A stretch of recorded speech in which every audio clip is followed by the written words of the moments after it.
बिस्मिल्लाहिर्रहमानिर्रहीम। अस्सलाम वालेकुम नाज़रीन, मैं हूं तो रहमान खान और आपको एयर खान ऑफिशियल के प्लेटफॉर्म से खुशामदीद कहता हूं।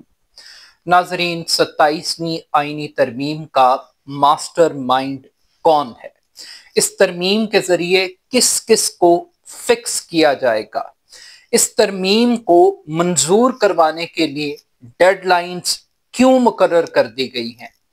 पाकिस्तान में कानून साजी के तरीक़ेकार में जवाल क्यों आ रहा है, किस तरीके से आ रहा है, और क्या वाकई गजा फौज भेजने का फैसला पाकिस्तान की पार्लियामेंट करेगी? आज के इस व्लॉग में इन चंद बुनियादी नुकात पर हम बात करेंगे। मीडिया रिपोर्ट्स के मुताबिक आज हुकूमत की जानिब से ये ऐलान किया गया है कि हुकूमत बाकायदा तौर पर आईनी तरमीम को पार्लियामेंट में पेश करेगी और इसका आगाज सेनेट ऑफ पाकिस्तान से किया जाएगा। अभी ये आईनी तरमीम पार्लियामेंट में पेश नहीं की गई, मगर ये वाज़े तौर पर बता दिया गया है कि ये आईनी तरमीम इस महीने के अंदर अंदर इसको मंजूर कर लिया जाएगा, यानी कि 30 दिन के अंदर इस आईनी तरमीम को मंजूर करवाना लाजिम मबजूल है। अब यहाँ पर सवाल उठ रहा है कि आखिर जल्दी किस बात की है? ये क्यों किया जा रहा है इस तरीके से? बुनियादी तौर पर लग ये रहा है कि मास्टरमाइंड पाकिस्तान की पार्लियामेंट नहीं है, पॉलिटिशियंस नहीं है। एक बाय डिजाइन, बाय स्ट्रक्चर बनी बनाई चीजें वो लाई जा रही हैं और पार्लियामेंटेरियन सिर्फ अंगूठे लगा रहे हैं, सिर्फ वोट दे रहे हैं, एक डमी का रोल प्ले कर रहे हैं। पाकिस्तानी पार्लियामेंटेरियंस अब कानून साजी के मामले पर अपनी खुशी का इजहार क्यों करते हैं? वो कोई रोल प्ले नहीं करते, मगर वो इसको एक अपॉर्चुनिटी समझते हैं और वो ये समझते हैं कि ये वो बेस्ट टाइम है जिसमें वो इस्टेब्लिशमेंट से या हुकूमत से कोई रियायत ले सकते हैं, कोई कुछ अचीव कर सकते हैं, कोई वसूली कर सकते हैं। तो वो ब्लैकमेल करते हैं और अपने वोट के जरिए ब्लैकमेल करते हैं और उनको लगता है कि यही वो मौके हैं जहां पर वो हुकूमत से कुछ मनवा सकते हैं, कुछ निकलवा सकते हैं। और माजी में हमने देखा कि जब इमरान खान साहब थे, फैटफ के कवानीन की जब बात की जाती थी तो वहां पर भी ऑपोजिशन गवर्नमेंट को ब्लैकमेल करती थी और फिर फौज ताकत के जरिए नंबरों को पूरा करती थी। तो ये पाकिस्तानी पार्लियामेंट के अंदर या पॉलिटिक्स के अंदर जो बार्गेनिंग का एलिमेंट आ गया है, किसी असूल की बुनियाद पर इख्तलाफ नहीं हो रहा, किसी नजरिए की बुनियाद पर इख्तलाफ नहीं हो रहा, इस बुनियाद पर इख्तलाफ हो रहा है कि हम रखना डालेंगे तो हमें कुछ मिलेगा, और जब वो मिलना शुरू हो जाता है तो फिर वो सारे इख्तलाफात इत्तफाक राय में बदल देते हैं। अब यहाँ पर इंकशाफ ये हुआ है कि पीपल्स पार्टी और नून लीग तो ऑन बोर्ड है और उनमें कोई इख्तलाफ नहीं है, और अब बाकी लोग भी ऑन बोर्ड आ जाएंगे। अब यहाँ पर एक नया ट्रेंड आ गया। ट्रेंड ये आ गया कि आपने पूरी जो पार्लियामेंट है, 342 या 340 अरकान पर मुश्तमिल जो पार्लियामेंट का साइज है, आपने इन 300 से ज्यादा अफराद से बात नहीं करनी।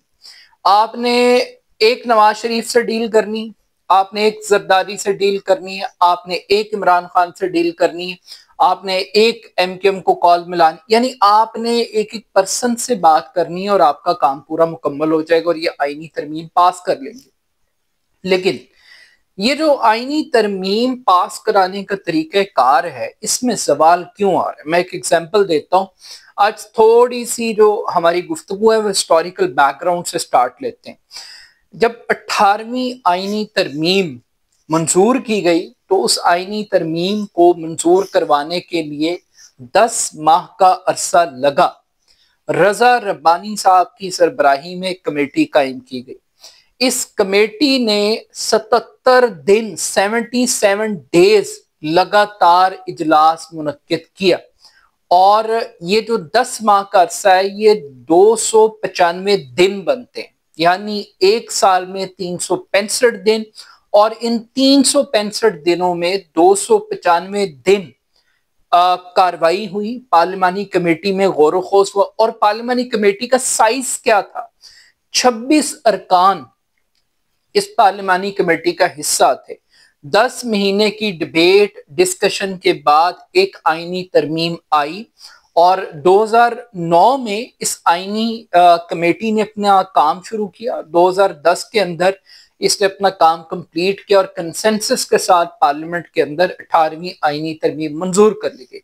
और आज आप देखिए कि ठीक 15 साल के बाद हालत ये हो गई है कि तरमीम बनाने वाले सिर्फ पर्चे पकड़ाते हैं और सब लोग उस पे आमीन आमीन करके जो है वो अंगूठे लगाते चले जाते हैं। अब इस आईनी तरमीम के जरिए किस किस को फिक्स किया जाएगा?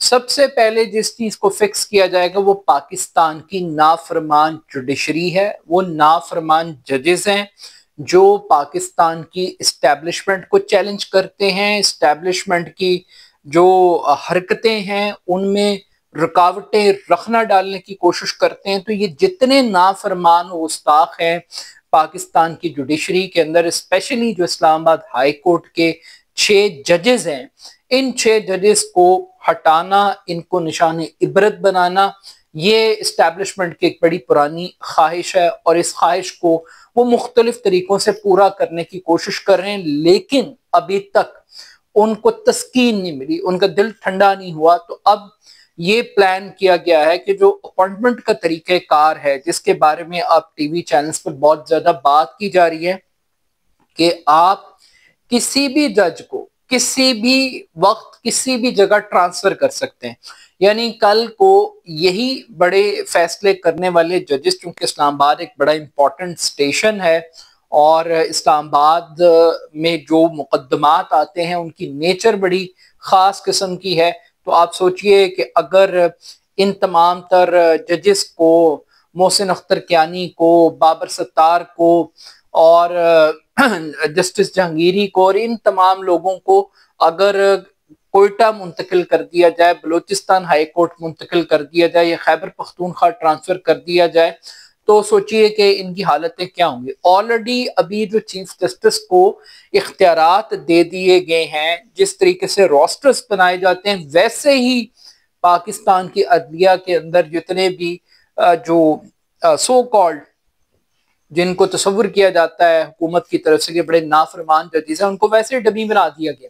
तो अब तो सबसे पहले तो जजेस को फिक्स किया जाएगा, फिर उसके बाद जो अगली बारी आती है वो आती है पाकिस्तान के इलेक्शन कमिश्नर की। अब यहाँ पे सिकंदर सुल्तान राजा की जो पोजीशन है, वैसे तो उन्हें निशाने हैदर देना चाहिए, तमगा इम्तियाज मिलना चाहिए, उसने कारकर्दगी का कोई भी अगर कोई बड़ा अवार्ड है तो इस हुकूमत की जानिब से वो उनको मिलना चाहिए और उनके ऊपर कोई कॉन्फ्लिक्ट होना नहीं चाहिए। अब हुकूमत ये कहती है कि जो अपोजिशन है वो इत्तफाक नहीं करती हुकूमत की राय से और एक नया इलेक्शन कमिश्नर तैनात नहीं होता, तो अब हमने ये रस्म ही खत्म कर देनी है, क्योंकि उनको लग रहा है कि ता क़यामत वो ही हुकूमत में होंगे और वही फैसले करेंगे, उन्हें कभी ऑपोजिशन में बैठना नहीं पड़ेगा। तो अब ऑपोजिशन के रोल को खत्म किया जा रहा है या इतना गैर मौसर बनाने की कोशिश की जा रही है कि ऑपोजिशन लीडर की राय या ऑपोजिशन की जो अहमियत है चीफ इलेक्शन कमीशन की तकर्री में वो मुकम्मल तौर पे ख़त्म हो जाए। और वैसे भी एक ऐसे चीफ इलेक्शन कमिश्नर का चार्ट डालना है आपने कि जिस सुल्तान और सिकंदर और राजे के होते हुए आपको करोड़ों लोग आपके मुखालिफ को वोट दें और आप उसके पास निशान भी ना हो और वो आपको वोट की पर्ची से निशाने इबरत बना दे, तो इसका मतलब है कि मामला सिर्फ चीफ इलेक्शन कमिश्नर की हद तक नहीं है। आपको बहुत सारी ऐसी जौहरी तब्दीलियां करनी पड़ेंगी जो निज़ाम को आपकी ख्वाहिश के मुताबिक बनाए। इसके बाद एक तीसरा पहलू है और वो है फेडरेशन का। अच्छा, ये जो फेडरेशन का मैटर है ये बड़ा सेंसिटिव है। इसके ऊपर एक बड़ी तादाद एस्टेब्लिशमेंट के अलावा ये समझती है कि ये जो सूबे हैं ये विफाक को कमजोर कर रहे हैं। विफाक के पास इतनी माली सख्त ताकत नहीं है कि वो मुल्क को चला सके और अब हमें फंड्स की जो तकसीम है उसको रिवाइज करना पड़ेगा और इस पर हर दौर के अंदर एक बहस, एक डिबेट होती रही है। मगर ये हैरान कुन होगा कि पीपल्स पार्टी अगर एनएफसी अवार्ड के मामले पर सरेंडर करती है, अगर पीपल्स पार्टी तालीम और पॉपुलेशन की वजारतों पर सरेंडर करती है, तो एक तरह से पीपल्स पार्टी खुद 18वीं आईनी तरमीम को रोल बैक करेगी और ये एक बड़ी एक उनकी कंट्रीब्यूशन होगी खुद दफन करने की 18वीं आईनी तरमीम को।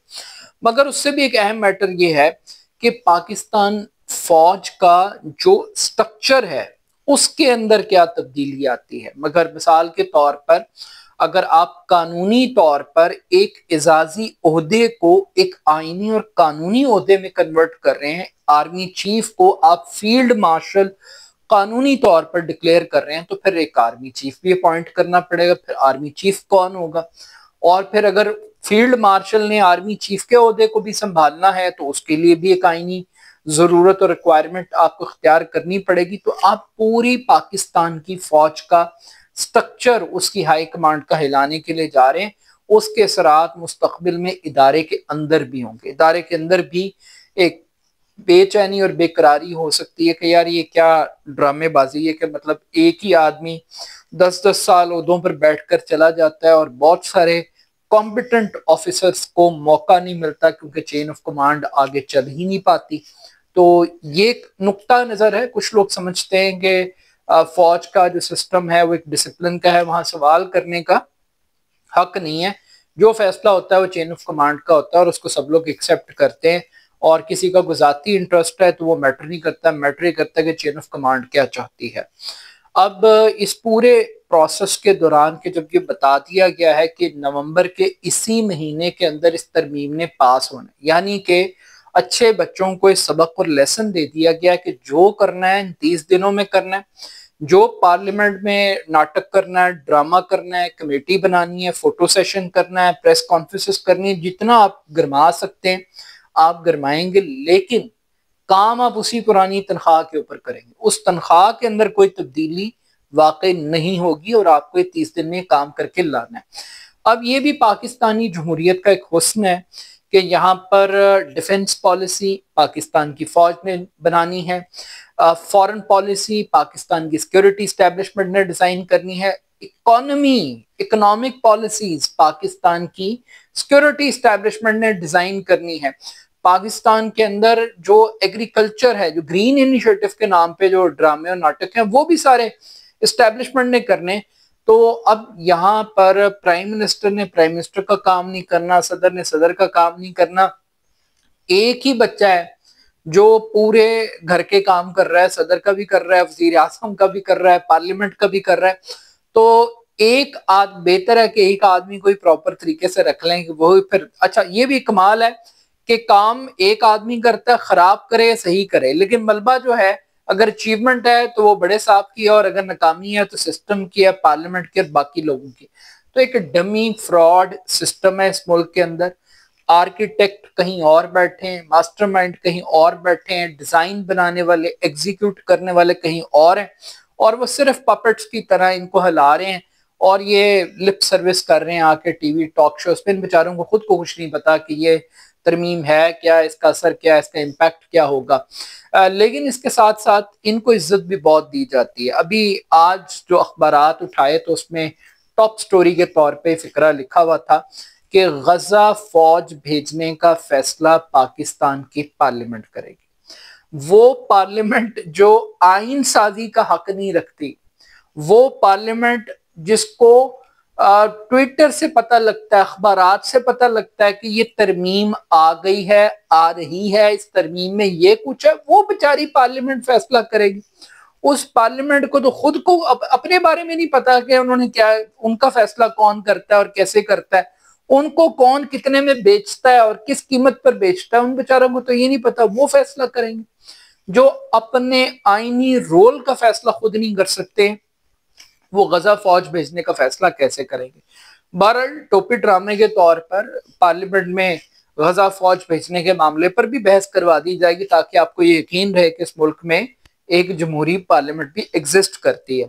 मगर यहाँ एक बात बड़ी सरप्राइजिंग है कि अमेरिका ने अक़वाम मुत्तहिदा में एक दरख्वास्त जमा करवा दी है जिसके मुताबिक ये दरख्वास्त की गई है कि इंटरनेशनल स्टेबिलिटी फोर्स को एक्सेप्ट करे अक़वाम मुत्तहिदा और वो इसकी हिमायत का ऐलान करे। और ये क्यों किया जा रहा है? इसलिए किया जा रहा है क्योंकि बहुत सारे मुस्लिम और अरब ममालिक में बहस हो रही है कि हम अमरीकी डिक्टेशन पे क्यों जा रहे हैं।